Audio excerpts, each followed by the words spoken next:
Day day 8 and day 9 of uncut series. Day 8లో అయితే పొద్దున్నే లెగిసి ఓట్స్ అండ్ ఎగ్స్ తినేసి జిమ్‌కైతే వెళ్ళిపోయాను. సో, జిమ్‌కెళ్ళిపోయిన వెంటనే ఫస్ట్ వేరియేషన్ షోల్డర్ ప్రెస్ అయితే చేసేసాను. తర్వాత అయితే కేబుల్ లాటరల్ రైజెస్ అయితే చేసేసాను. సో, మీకు ఈ వర్కౌట్ ఎక్కడో చూసినట్టుందా? సరే అదే మూవీ అయితే కామెంట్ చేసేయండి. సో, రివర్స్ కేబుల్ ఫ్లైస్ అయితే చేసేసాను. అప్‌రైట్ రోస్ చేసి వర్కౌట్ అయితే ఖతం చేసాం.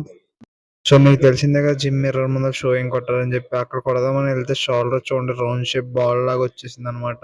షోల్డర్ వర్కౌట్ అలా ఉంటదనమాట మనం చేస్తే. తర్వాత ఇంటికెళ్ళిపోయి మీల్ కుక్ చేసుకొని, తర్వాత నా 1 ½ అవర్ వాకింగ్ అయితే ఒకేసారి కంప్లీట్ చేశాను. తర్వాత అయితే మన నైట్ మీల్ కూడా కంప్లీట్ చేసేసాను. ఇంకా నైట్ మీల్ అయితే వీడియో అయితే తీయలేదు. ఇదైతే డే 9. డే 9లో అయితే జిమ్ లేదు. రెస్ట్ డే అనమాట సండే కాబట్టి. సో, డాడీ ఏలూరు రిసెప్షన్‌కెళ్ళాలన్నారని చెప్పి ఎళ్ళాను. సో, ఏలూరు రిసెప్షన్ నుంచి వచ్చేసాక 1 అవర్ వాకింగ్ అయితే చేశాను. కొంచెం నీరసంగా అనిపించింది. సో, ట్రావెల్ చేశాను కాబట్టి. అలాగైతే మన వాకింగ్ అయిపోయిన వెంటనే మనం మీల్ అయితే కుక్ చేసుకున్నాం అనమాట. సో, మీకు ఈ బయట ఫ్రైడ్ రైస్‌లు తినమాకండి. ఇంట్లో చేసుకోవాలో తెలియట్లేదా? సో, నాకైతే కామెంట్ చేయండి ఫ్రైడ్ రైస్ అని. నేను మీకు పెడతాను. సో, మన కేఎల్ బాయ్ అయితే సెంచరీ చేసుకున్నాడు. That's it for today signing off.